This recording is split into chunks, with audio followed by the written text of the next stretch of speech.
Hi guys! Magandang gabi. Welcome back po dito sa Gandara SRU channel for Showbiz Update. Andito na naman nga po akong muli nagbabalik ang nagmamaganda ninyong kachismosang Kimpa. Wala na pong iba si Gandara upang maghatid sa inyo ng latest update and fresh happenings patungkol kay Kim Chiu and Paolo Avellino. And para nga po sa gabing ito, ang tatalakayin natin at pag-uusapan ay may kinalaman dito of course sa nakakakilig na movie ng Kim Pao. And of course, ang tungkol dito sa sinabi ni Kim Chiu, mukhang nadulas na si Kimi. May pinaplano na silang dalawa ni Paolo Avellino. Hoy, totoo ata ang mga chismis-chismis or ang mga hula ng mga fans talagang nire-ready ng Kim Pao ang isa't isa. Nagre-ready na talaga sila. May mga bagay na kinakailangan lang talaga silang tapusin. Hoy! Grabe yun! Grabe sa paayuda naman talaga. Pero bago natin po yan talakayin at pag-usapan, sa mga hindi pa nakaka-subscribe dito sa ating channel, maaari lamang na pindutin po ninyo ang subscribe button natin at notification bell na nandyan sa baba para mag-i-updated po kayo at ma-notify tuwing may bago tayong chika at balita hinggil sa Kim Pao. Basta mga balita na may kinalaman kay Kim Chiu and Paolo Avellino, sagot na natin yan. At syempre, walang tulugan ito. Charot lang. Walang matutulog sa pamilyang ito. Grabe, nakakakilig, hindi kayang pigilan. Grabe, matutulog nang nakangiti ang lahat or hindi na talaga matutulog sa sobrang kilig. O ayan ha, 380 cinemas nationwide. Nationwide pa lamang po yan ha. As of March 26 showing ang movie ng Kim Pao. Kaya guys, sugod na po sa pinakamalapit na sinihana ninyo dyan. Huwag nyo nang palagpasin. Sama-sama po tayong manood ng My Love Will Make You Disappear. Samantala, sabi dito ni Norma Dayag, "Hay nako, Gandara. Ang saya-saya ko kasi kanina ang umaga. 'Di ba? Ang ganda-ganda ng ayuda natin kanina. Super duper yung kilig ko talaga naman." Anyway, sabi niya dito, "Hay nako, Gandara. Sana'y huwag masira ang araw mo ngayon kasi according sa vlogs ni Ogie Diaz at Boy Abunda ay wala pa daw sa isip ni Paolo ang pagpapakasal at career muna. Dahil sasamantalahin muna nila ang kasikatan nilang dalawa. Well, if that's the reason for Paula's action, then leave Kimi and enjoy her life meantime. Let Kim enjoy her single blessedness. God bless Kimi and family." Ay nako, Madam Norma Day. Hindi nila masisira yung araw ko. Hindi masisira ang araw ko, lalo na't napakasaya ng mga ayuda talaga naman. Kung wala pa kay Paulo, yung pagpapakasal, baka kasi ngayong 2025. Baka hindi pa ngayong 2025 dahil meron pang aasikasuhin, aayusin, tatapusin muna ang dapat tapusin tapos sa 2026, 2027 or 2028, 'di ba? Ang mahalaga may plano, may balak. Since si Paolo Avellino ay naniniwala sa marriage, kaya hindi niya masisira yung araw ko sa mga balitang yan. Dahil busy po ako sa mga ayuda, busy po ako. Kiligin talaga sa Kim Pao, sa sweetness ng Kim Pao. Sa hanggang ngayon, hindi pa rin ako makaget over sa movie ng Kim Pao. Ang daming sus ko, ang hirap pa. Hindi muna, bawal muna. Kundi pigil sa excitement mag-share para lahat ay manood ng movie ng Kim Pao. And alam niyo kung bakit wala akong pake at wala akong space sa mga kanagahan na ganyan.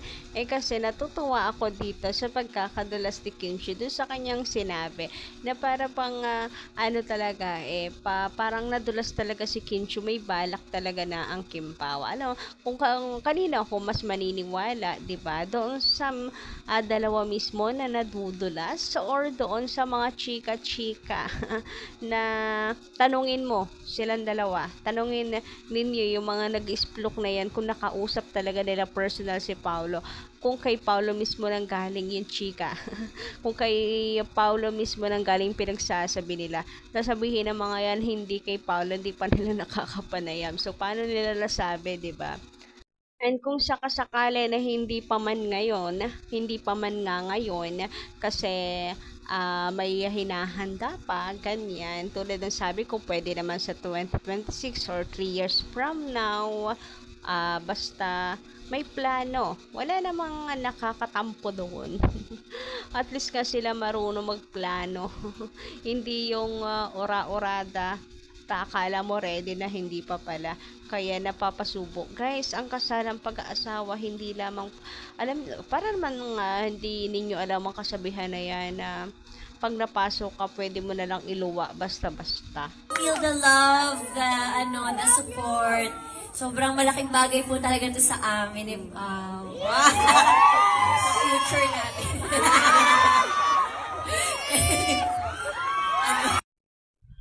Narinig niyo yun? At nakita niyo ba yung reaction ni Paolo Avellino nung after sabihin ni Kim na sa future namin? Kita niyo yung reaction ni Paolo Avellino? Parang, ang liit na mata niya, pero parang nanlaki. Parang nag-signal kay Kim ng, bakit mo sinabi? Parang ganyan. Tapos, si Kim parang nabigla din. Parang nabigla sila parehas. So, si Kim, nadudulas. Sa kadaldala ni Kim Chiu, nadudulas. Sige, gusto namin yan, Kim. Konting dulas pa. Konting dulas pa. Yung mas bongga. Charot. Pero puwera biro, parang nagulat talaga sila. Parang si Kim nagulat na, ay nadulas siya. Tapos si Paula nagulat na, nadulas si Kim. Ganon. So, ayun, nakakatuwa lang. Napansin din niya ng mga, ng mga fans. Siyempre, bawat, napapansin niya ng mga fans, mapamaliit na bagay. Sabi nga dito, oh no, tama ba pagkakarinig ko sa future namin? Yes, tama sis. Ang tingin ni Pau, nadulas si Kim. O, diba? Yung tingin talaga ni Paolo, panoorin niyo ulit, ha? Tapos yung, di ba tumingin si Paolo kay Kim? Tapos si Kim, ha? Ate, parang ganon.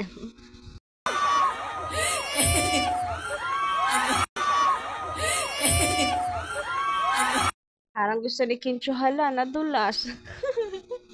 Yung cute talaga ng Kim Pao. Kita mo natigilan si Paolo na tulala bigla eh. Nadulas kasi si Kim Chiu. Di rin niya akalain. Anyway, sabi dito, nagpapasalamat sila sa mga fans. Tapos sabi ni Kim, malaking bagay daw yun sa kanila for the future. Sabi ni Kim, mukhang may plano na itong dalawang ito eh. Kahit biro pero parang totoo kasi ngumiti lang si Pao. Sana nga.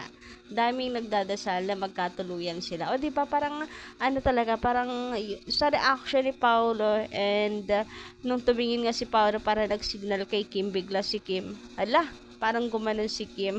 Nadulas, may pagbulong siya kay Paolo Avellino, di ba? Parang totoo talaga siya. Parang biro na totoo, ganon. So, kanina tayo mas maniniwala sa Kim Pao, syempre, di ba? Sinasabing, sabi nito, sabi niyan, sabi ni ganito, hindi pa handa magpakasal, ayaw magpakasal. Kay Paolo ba mismo nang galing yun? Si Paolo ba talaga yung nakausap nila? Baka hearsay lang din naman, di ba? So, parang mas kapanipaniwala pa itong, dulas-dulas serye ng Kim Pao. 'Di ba nakakatuwa? So sana nga pag-pray natin na mukhang may plano na talaga ang Kim Pao. Totoo, sana may plano na sila. Baka talagang tinatapos-tapos lang nila ang magpaligay ng mga fans. Yung tipong gusto lang nilang suklian ang mga fans. Ayaw nilang iwan basta-basta sa ere ang mga fans. Ang pangit din naman kasi, 'di ba? Iiwan na lang basta-basta sa ere. Tapos iiwan na lang ang mundo ng showbiz ng ganun-ganun na lang. Siguro may balak din. Pero susulitin muna yung hindi yung tipong iiwan na lang sa ere yung mga fans. Kaya may plano, may balak. Ay, for the go. Ika naman dito ni Paolo Avellino, hala, nadulas ka, babe. Sabi ni Kimi, hala, charot lang. Lakas makain na liprid. Charot lang, diluloko lang yan. Pero sana nga po, may plano na ang Kim Pao. Pray natin, dami kayong nagdadasal na magkatuluyan silang dalawa. And wala masama dun ha, both single naman silang dalawa, wala namang tinatapahang ibang tao, 'di ba? Kayo guys, ano inyong say patungkol dito? Pa-comment ka lang po dyan sa baba and don't forget to click the subscribe button and notification bell for more updates. Salamat! Feel the love, the support. Sobrang malaking bagay po talaga to sa amin. Wow! Sa future natin.